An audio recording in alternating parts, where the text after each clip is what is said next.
소수에는 끝이 있는 유한소수가 있고 끝이 없는 무한소수가 있습니다.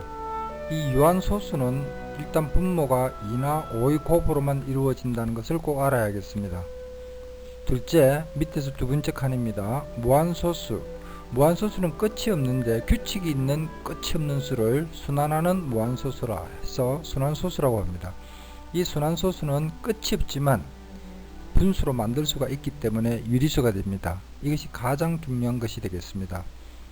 그리고 무리수라는 것과 유리수라는 것이 차이점을 알 수 있어야 되는데, 유리수는 어떤 소수도 분수로 나타낼 수 있다는 뜻입니다.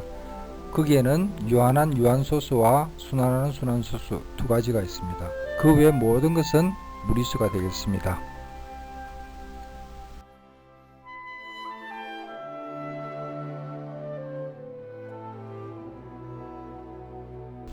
이번에는 순환소수를 분수로 표현해 보겠습니다. 순환한 소수는 무한하게 가는 것이지만 규칙이 있기 때문에 이것을 순환소수라고 합니다. 그리고 계속 규칙이 있는 그 순환하는 값을 순환마디라고 합니다. 예를 들어서 0.4444 계속해서 간다면은 4가 바로 순환마디가 되며 0.4땡 이렇게 표시할 수가 있습니다. 만약에 1.234에서 234, 234, 234 이렇게 간다면 234가 순환하는 마디가 되겠습니다. 중간에 거는 제외를 하고 2땡, 3, 4땡 이렇게 적으면은 234가 순환한다는 뜻입니다. 그리고 2.312, 12, 12 이런 식으로 간다면은 1, 2가 순환마디가 되겠습니다. 그래서 순환마디에 두 개를 찍어주면 되겠습니다.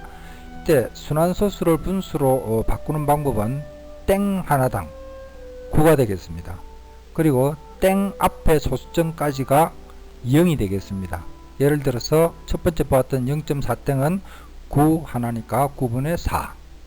그리고 1.2땡 34땡 이것은 땡이 3개이기 때문에 9 3개 분의 1, 2, 3, 4 전체 수 빼기 땡 앞의 수를 빼면 되겠습니다.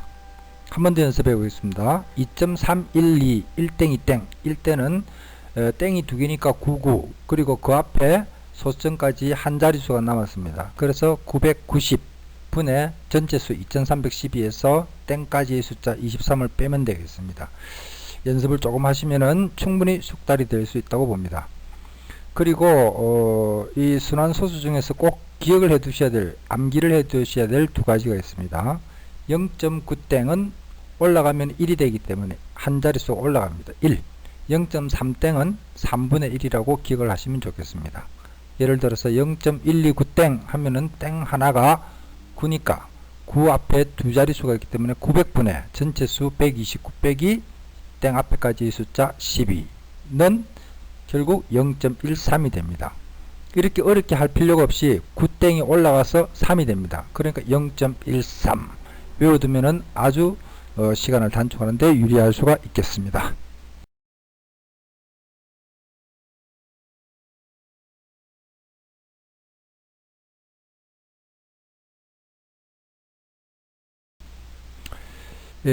순환소수를 분수로 나타내는 과정을 물어보는 문제가 종종 있습니다.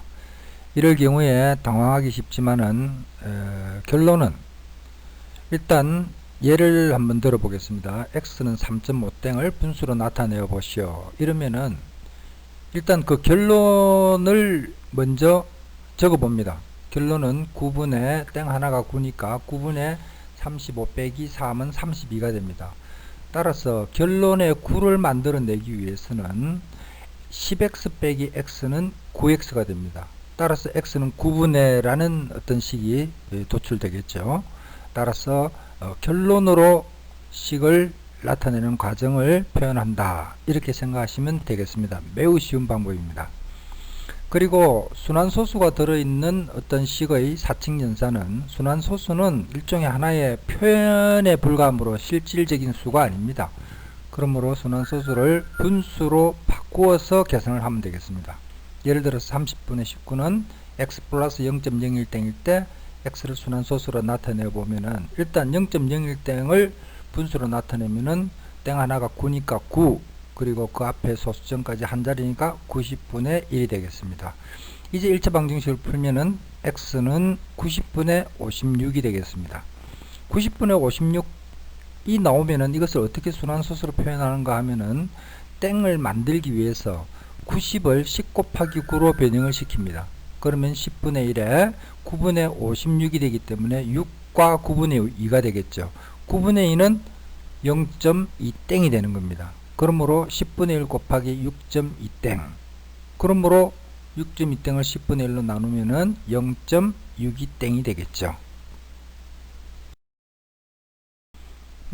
어떤 분수가 유한소수가 되느냐라는 것에 관한 문제가 종종 출제되면 아주 중요한 문제입니다. 유한소수라는 것은 앞서 배웠듯이 분모에 2와 5만으로 곱의 2와 5만의 곱으로 이루어졌을 때 결국은 끝이 있는 유한소수가 되는 것입니다. 이 문제에서 마찬가지로 150분의 35와 210분의 18 이 두 수를 모두 유한소수로 만들 수 있는 수는 뭐가 될까요? 라고 했습니다. 항상 기억해 두실 것이 있습니다. 분수는 반드시 약분을 하여 기하분수로 만든 다음에 문제를 풀어야 된다는 것입니다. 따라서 처음에 150분의 35는 이렇게 소인수분해를 해서 2 곱하기 3 곱하기 5분의 7이 되고 다음 분수는 소인수분해를 해서 5 곱하기 7분의 3이 됩니다. 이제 간단합니다. 두 분수에서 2와 5가 아닌 3과 7을 제거하면 되므로 3 곱하기 7, 즉 21을 곱하면 유한소수가 되는 것입니다.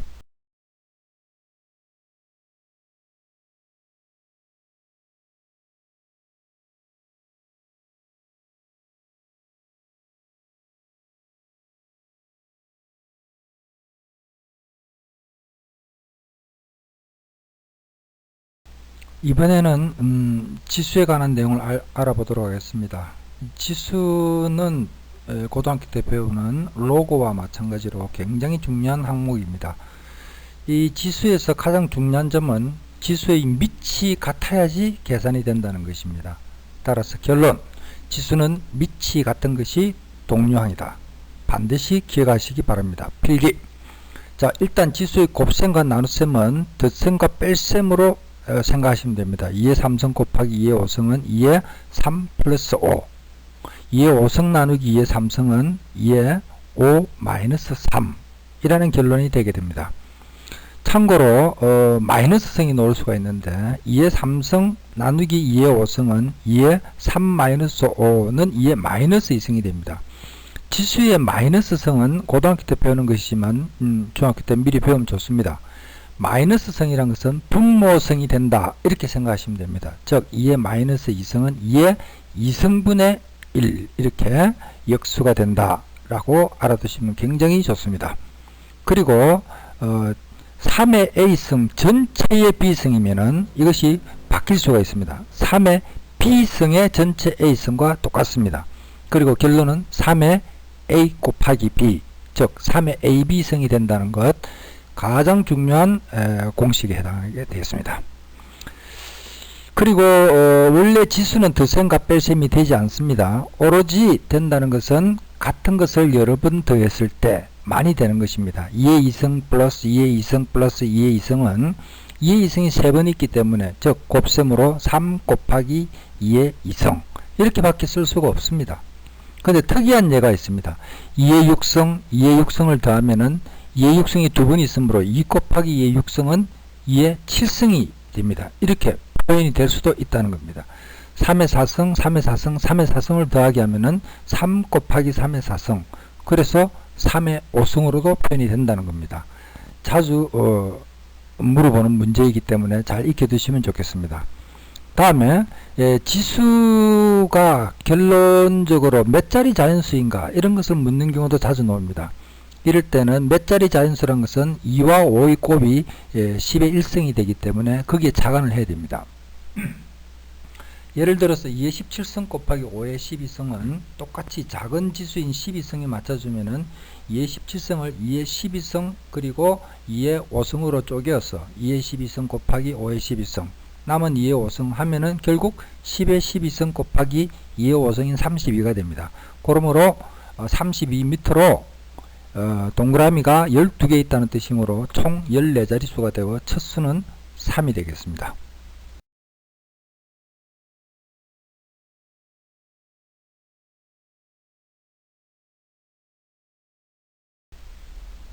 이 문제는 살짝 어려울 수 있는 문제입니다. 2의 x 플러스 2승을 a로 표시했을 때에 이거를 2의 x만 남기면은 문제는 쉽게 풀립니다. 그러므로 2의 x 플러스 2승은 2의 x승 곱하기 2의 2승이 되기 때문에 이 자체를 a라고 두면 됩니다. 고로 2의 x승은 4분의 a로 지수가 간단하게 표현이 되었습니다. 역시 3의 x 플러스 1승도 3의 x승 곱하기 3의 1승이기 때문에 3의 x승은 3분의 b로 표현될 수가 있는 거죠. 따라서 문제에서 12의 x승을 2와 3으로 분리할 수 있기 때문에 12의 x승은 2의 2승 곱하기 3의 x승, 따라서 2의 2승의 전체 x승을 2의 x의 전체 2승으로 바꿀 수 있다는 거 앞에서 매우 중요하다고 말씀드렸습니다. 그리고 3의 x승, 이제 2의 x승에 4분의 a를 대입하고 3의 x승에 3분의 b를 대입하면은 답을 얻을 수가 있겠습니다.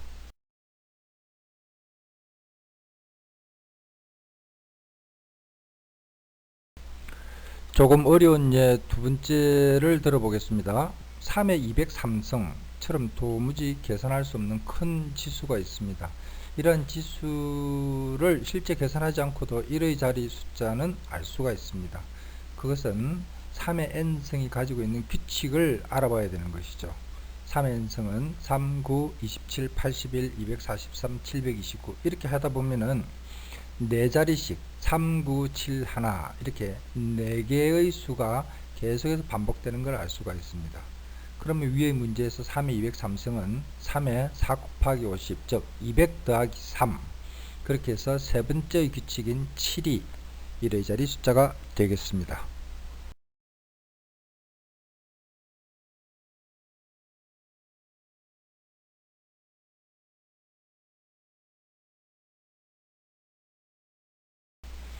이제 여러분은 초등학교 때 구구단을 외웠듯이 고등학교 내내 꼭 필요한 지수의 구구단을 배우셔야 합니다. 이것을 빨리 외울수록 여러분에게는 많은 도움이 될 것입니다. 2n승, 3n승, 9n승까지가 있습니다. 2n승은 위에 보시다시피 248, 16, 32 이렇게 쭉 가서 1024, 그 위에도 2048, 4096, 8192 이렇게 나갑니다. 가만히 그 규칙을 살펴보면은 4개의 숫자가 2486, 2486 이렇게 돌아감을 알 수가 있습니다. 그 규칙도 알아두시고요. 특히 64는 앞에가 6입니다. 2의 6승은 64. 1024는 앞에 자리 숫자가 10입니다. 2의 10승은 1024. 이렇게 외워두시면 유리하겠죠. 3의 n승은 마찬가지 방법으로 3, 9, 7, 1라는 1의 자리 숫자가 계속해서 반복됩니다. 특히 3의 5승은 243, 3의 6승은 729, 2사를 3번 가니 진리구 이렇게 외워두시면 편리하겠죠. 4의 n승, 5의 n승, 6의 n승, 7의 n승에서 6의 n승의 6의 3승은 216, 7의 n승은 343, 앞뒤로 7이 되는 거죠. 7931, 여기서 좀 특별한 것을 발견하실 분이 있을 것입니다. 7931은 3의 n승의 3971의 7부터 거꾸로 간 겁니다. 7931. 이 규칙을 알아두시면 외우기가 쉽겠죠. 8의 n승은 8426. 이것도 아마 느낌이 오실 겁니다. 2의 n승이 2486이므로 8부터 다시 왼쪽으로 8426 이런 규칙이 됩니다. 9의 n승은 9의 3승이 진리고 이 모든 것이 진린다. 이렇게 외워두시면 쉽게 외워지지 않을까 생각합니다.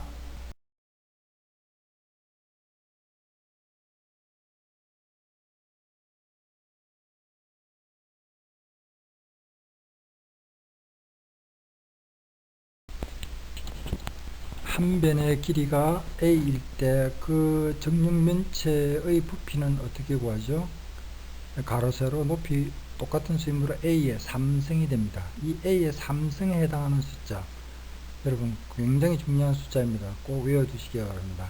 한 변이 2일 때는 8, 3일 때는 24, 4일 때는 64 이런 식입니다. 만약에 부피가 64일 때 한 변의 길이 정육면체 부피가 64일 때 한 변의 길이는 얼마일까요? 하면 선뜻 대답하지 못하는 사람이 많습니다. 64는 뭐의 삼성? 4의 삼성입니다. 따라서 한 변의 길이는 4. 이렇게 응용이 되는 것입니다. 이 숫자들 반드시 기억해 두시기 바랍니다. 그리고 하나 더 꼭 암기를 해야 될 숫자가 있습니다. 11의 제곱, 12의 제곱부터 19의 제곱까지 121, 144, 169, 196, 169와 196 서로 바뀌었죠.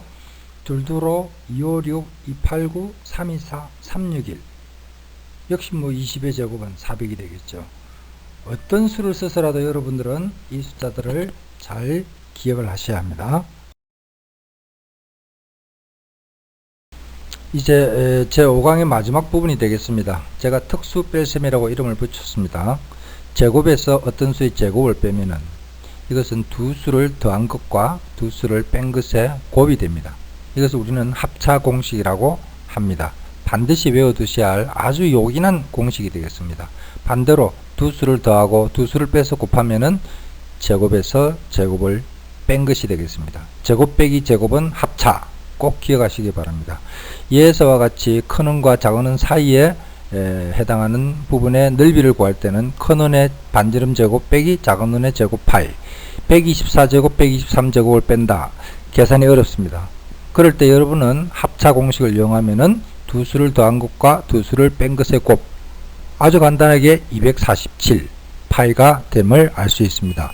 매우 유용한 공식입니다. 꼭 기억하십시오.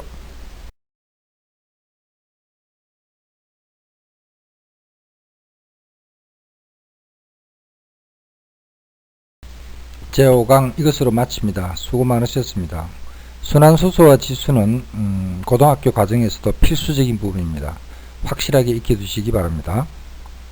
비법은 반드시 익혀서 숙달되어야 그 강력함이 나타납니다. 많은 공부 부탁드리고요. 여러분의 구독과 좋아요 큰 힘이 됩니다. 반드시 구독 꾹 눌러주시기 바랍니다. 전국의 모든 중고생이 구독하는 그날까지 저는 계속 가겠습니다. 감사합니다.